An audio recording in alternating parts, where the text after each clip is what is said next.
Hello friends, my name is Shivam from DevOps Schools and I will help you to enable your learning process in various technologies of DevOps, artificial intelligence, machine learning, big data and many more. This is our initiative to help you by sharing multiple tutorials and videos. And if you want any specific tutorials or any particular topic, then please do comment in the below comment section and I will help you with it. Also, please subscribe to our premium services on YouTube, which will give you access to more content and videos to enhance your knowledge about all these topics. Also, if you want me to help you with regards to the online trainings and classroom sessions by our qualified trainers, then please do write me at contact@devopsschool.com. Thank you. So, in the next module, we will talk about AWS Elasticity and management tools. So, this module will focus more on showing the elasticity of the features, scalability and elasticity, and how can you make use of that in your applications, and some management tools.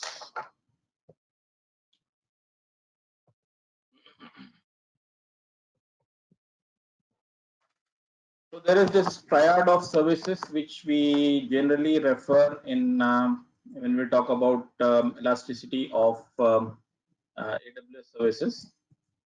So what this triad shows is a combination of these services. One is elastic load balancing and CloudWatch and auto scaling. So these three services in combination will provide you the scalability requirements for your applications.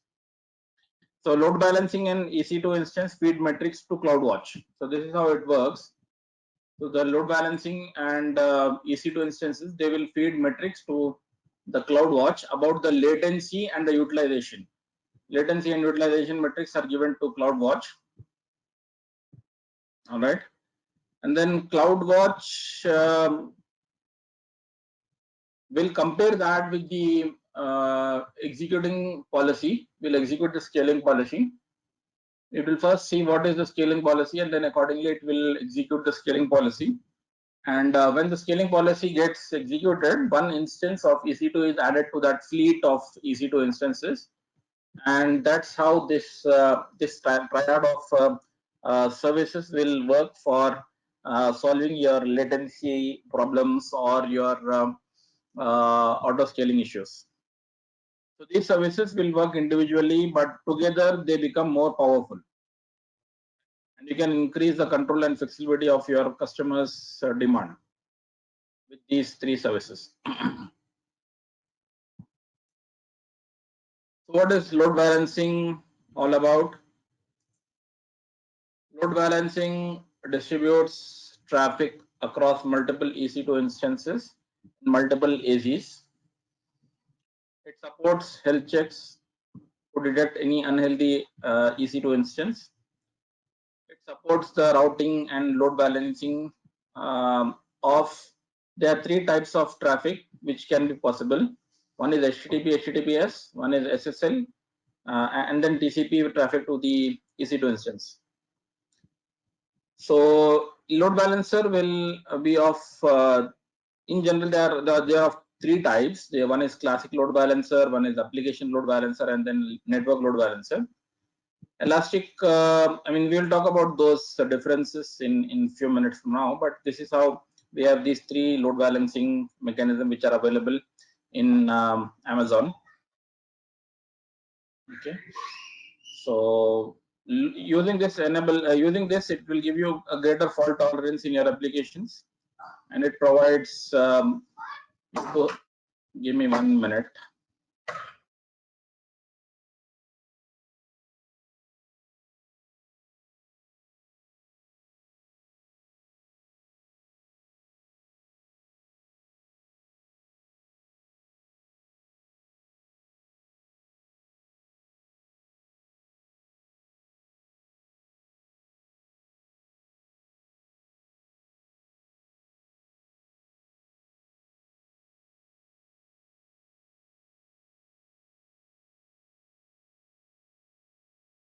All right, sorry for that. So yeah, so I was talking about the three different types of load balancers, what we have part of this offering, and forward. Yeah, so how does classic load balancer works?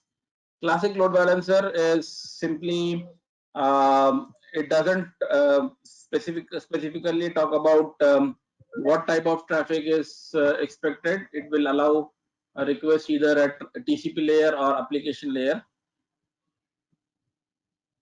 Okay, so classic load balancer will be one sort of load balancer which will distribute traffic across multiple EC2 instances. And damn it, hang on.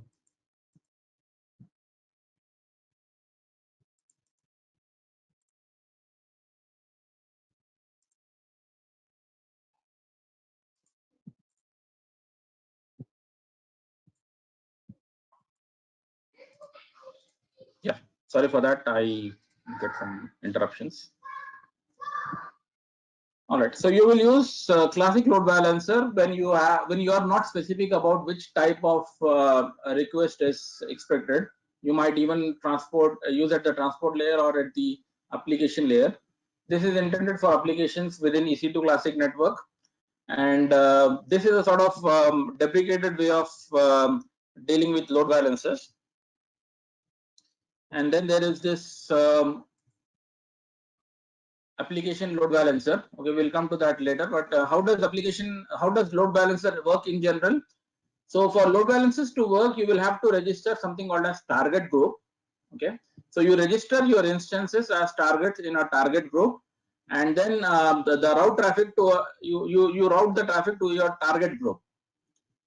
And load balancer will recognize if there is a requirement of the target group to add more instances. Okay, it will listen based on that routing mechanism. It will configure that routes, and you will get redirected to the appropriate instance. Okay, so basically it is your load balancer which serves as a single point of contact for your clients. Your clients will not have to talk to the instances directly, but they will talk to the load balancer. So this increases the availability for your application. Your application is always available, and you can add and remove instances from your load balancer as you need. So you can scale up, scale down without disrupting the overall flow of your request to your application. All right. So elastic load balancing mechanism scales load balancer as traffic to your application changes over time. So there is a listener registered for monitoring this thing using the protocol and port that you configure. So we will see that in the lab that you will have to configure the protocol and the port to the listeners. And request is registered to the instances using the protocol and port number that you configure. Then you can also configure health check to your instances.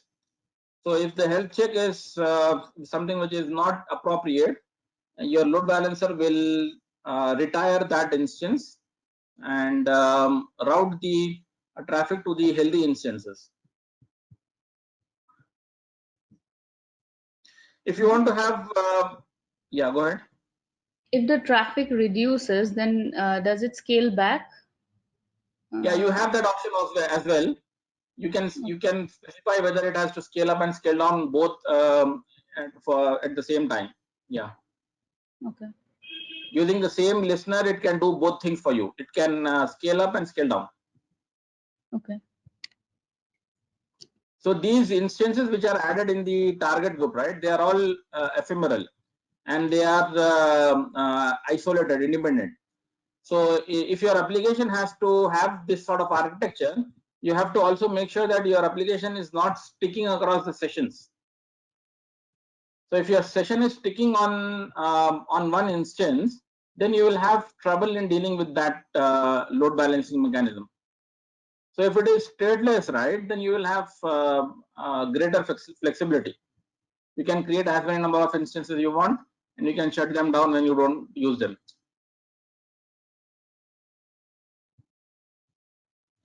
All right. So load balancers will distribute the traffic evenly for all the instances in all enabled availability zones. If you are enabling multi-AC deployment, you will get this benefit of cross-zone load balancing also.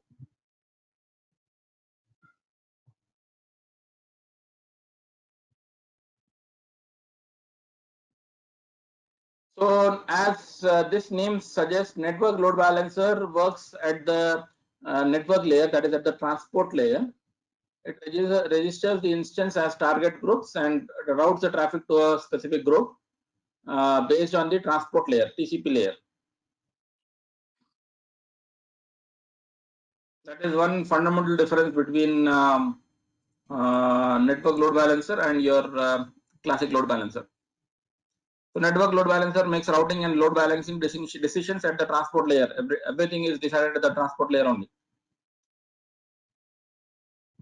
Again, this also has the same fundamental rules. To increase the fault tolerance of your applications, you can enable across cross-zone load balancing. You will enable the cross-zone load balancing and also configure health checks, which will be used to monitor the health of your targets.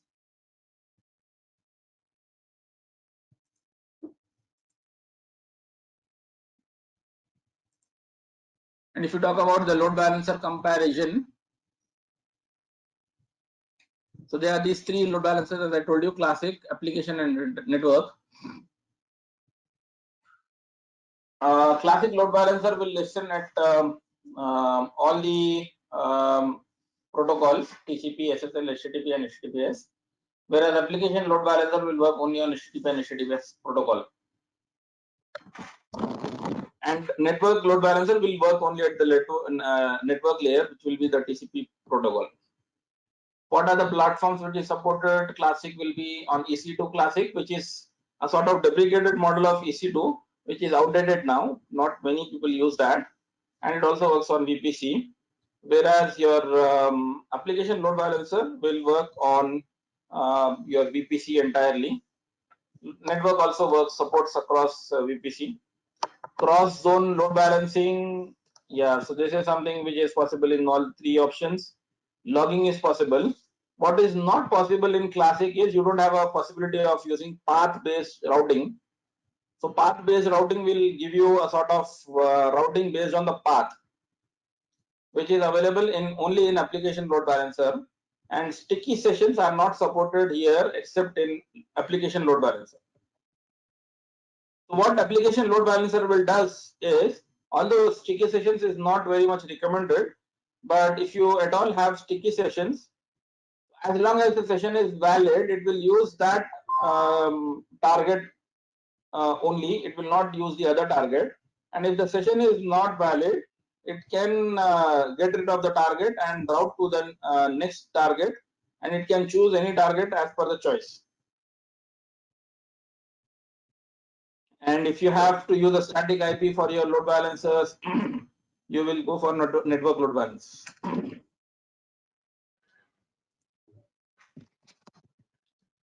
So application load balancer is something which is extremely performant. It gives you a good amount of performance, and that is some default choice for many applications.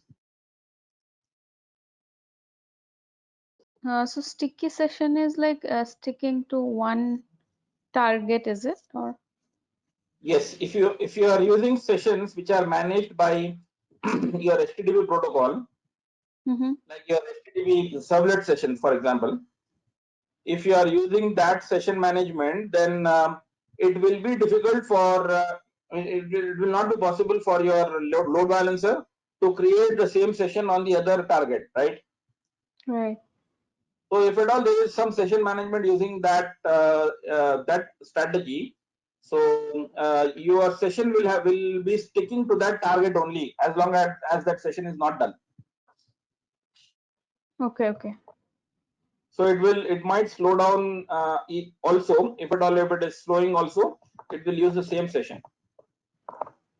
Okay. So but after the session is over, they can change the target, is it? If there is another request coming in from a new user, then that can go to another target. Okay. Okay.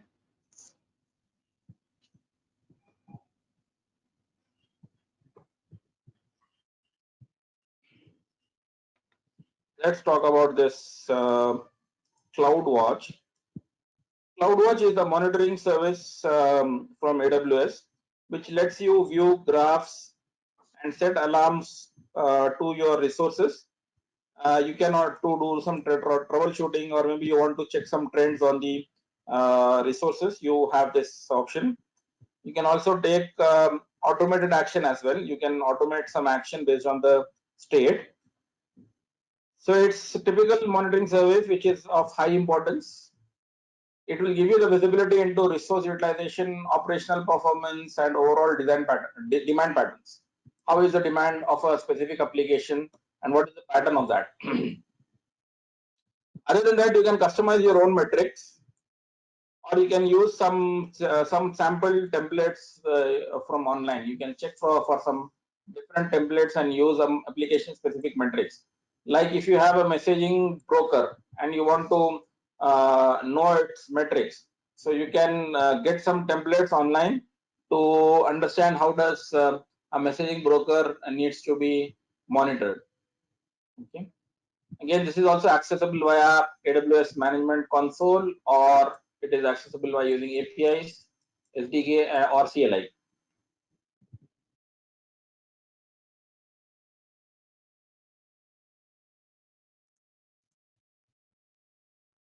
So Amazon CloudWatch, it basically provides monitoring service. It collects and reports metrics for um, uh, things like CPU utilization, data transfer, disk usage, activity. There are different things what it checks for, and by default it does that at a frequency as small as 5 minutes. So for every 5 minutes it will collect the metrics and report that. You can also have a detailed monitoring also for 1 minute interval as well, but that comes at a little extra cost. So by default you can choose this 5 minute frequency. You can also enable data aggregation as well. If you want to aggregate data at some specific resource, you can do that. Or you can also use auto scaling policy, like we have seen in the starting of this module, that you can use CloudWatch to enable auto scaling as well. So you can take some automated response based on CloudWatch metrics.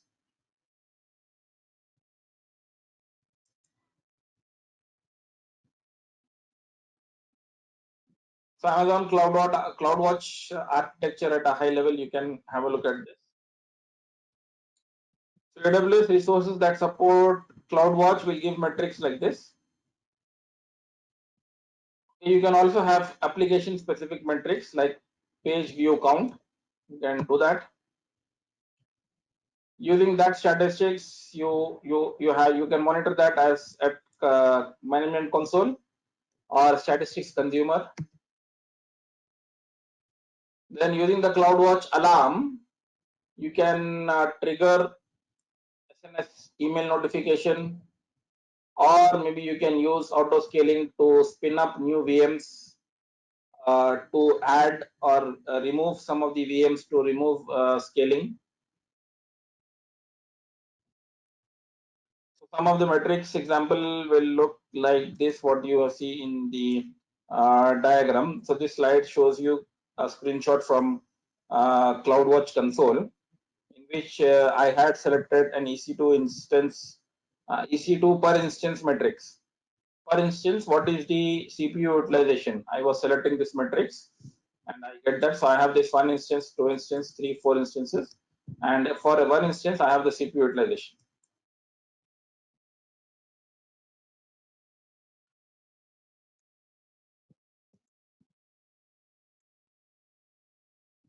Then you have auto scaling. Using auto scaling feature, you can scale your Amazon EC2 capacity automatically. It is suited for applications that experience variability in usage. So as we just spoke about, if you have variable usage for an application, you might always want to scale up and scale down your application infrastructure based on conditions. So that is possible by doing auto scaling. It will do upscale and downscale as your configurations are, and it is available at no additional cost. So for you to work on auto scaling, you have to understand the launch configurations, then what is auto scaling group, then you have to specify scaling plans and scaling lifecycle and scaling limits. So these are some 5 metrics we have to look at when we are working on that.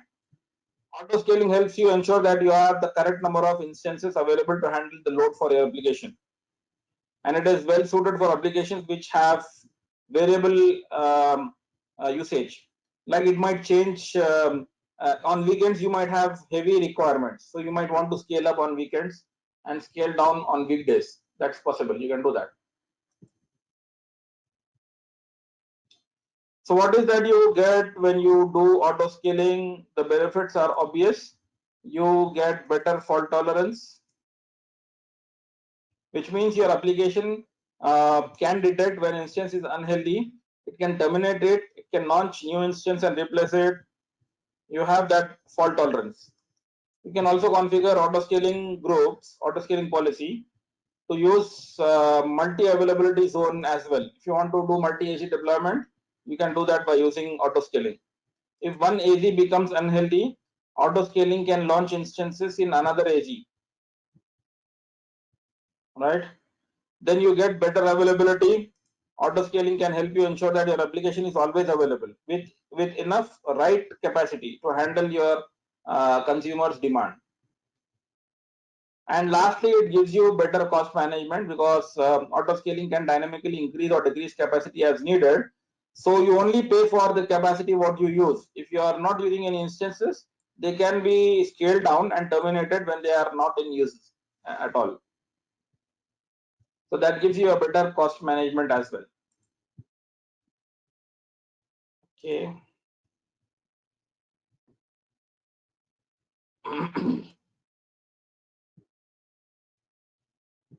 So what is launch configuration? We have to understand this for understanding better on auto scaling.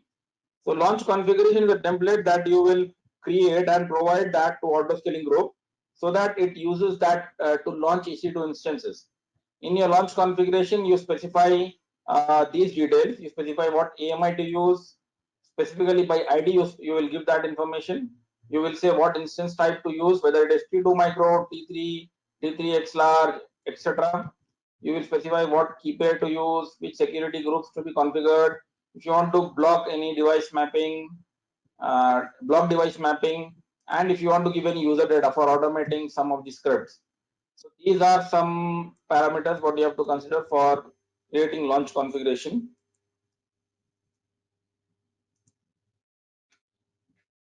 If you change the launch configuration for your group, you must create a new launch configuration because you cannot edit that. You have to create a new launch configuration if you are changing it. So once you change it, that is a sort of immutable definition. It will be used for all your targets. But if at all you have to change it, you create a new launch configuration. So if we create a new one, the old one gets replaced or something? Yeah, you will delete it. It gets deleted if you are specifying the new launch configuration for one target group, right? So for a given target group, you will always have one launch configuration. Okay.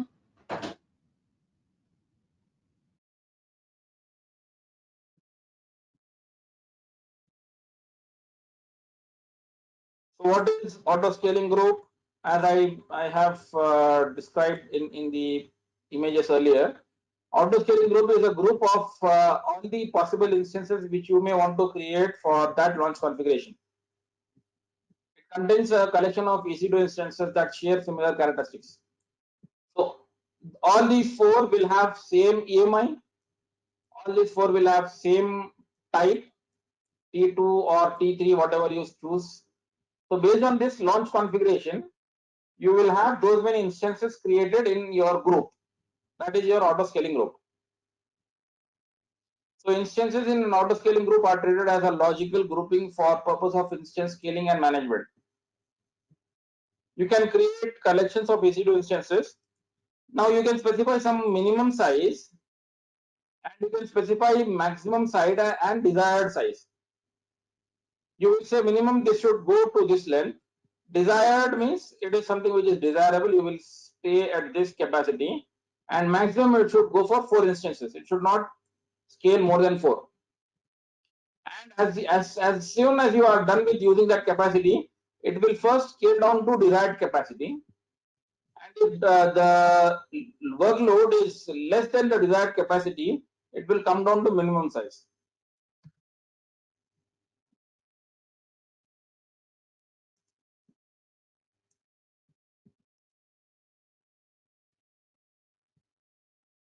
So I hope this is sort of clear. This is how your auto scaling groups work. Then you can have dynamic scaling by creating scaling policies that use CloudWatch alarms to determine when it should scale out and when it should scale in. So you should create scaling policies that use CloudWatch metrics to scale out and scale in. You can use alarms to monitor any of the metrics that AWS sends to CloudWatch, and you can use custom metrics also.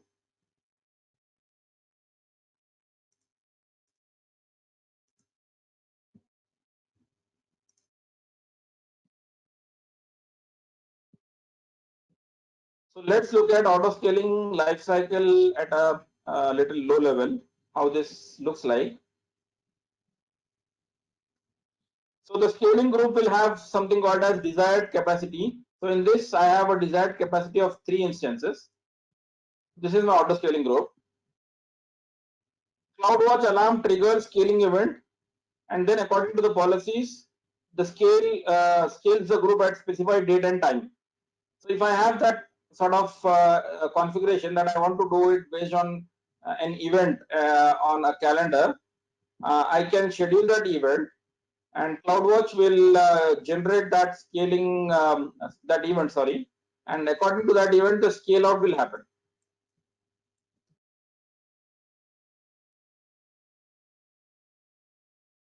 All right, and then there is this policy. You see this scale out has happened, and it has returned one extra instance back to my fleet of instances. Now that is one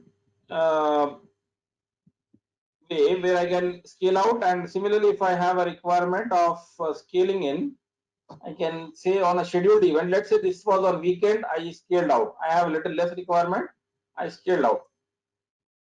But on a weekday, I may have more requirements, more users. Then I want to add instances.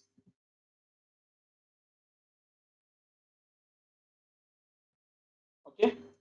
So this is how this is my auto scaling group where I have the desired capacity. I scale out if I don't have any usage. I scale in if I have less usage. I will delete the instances. But the scheduled event means this is like predefined, right? So we are assuming that, or we have seen that there is less. Yeah, this is on scheduled events. So you can also have it on scheduled events, or you can also you have parallelly two things. You see, this also gives input and this also gives input. So CloudWatch will give inputs based on usage, Right. and calendar will give you inputs based on the schedule. Okay. Okay. It can consider both the things. It can consider CloudWatch and it can consider the events. So suppose on weekends we have reduced the instances, but the CloudWatch says that there's too much traffic, so it should increase the instances. Yeah, it can do that as well. So these are isolated policies. They don't go in a conflicted way. If this requires to say that I need more instances, this will work. Okay. If this requires to uphold a schedule, it works. Is there any preference, like which is given priority or something like that? No, I mean both are isolated, right? So you don't have to have a preference. Okay. They can work in combination as well. Okay. So let's say even on a weekend, you have scheduled that you want to scale out, but CloudWatch will still work, and CloudWatch will say, okay, no, I still need more instances, and it can offer you the preference. Okay. Please enroll our general membership for $399 plan to get access of all the parts. Along with that, you can access our other tutorials such as Docker, Ansible, Jenkins, Terraform, Splunk, AWS, Azure, and various other DevOps related premium tutorials with our channel membership. If you would have any issues with our channel membership, you can drop an email to us at contact@devopsschool.com, or you can also unsubscribe from channel membership anytime if you don't want to continue or did not like the video.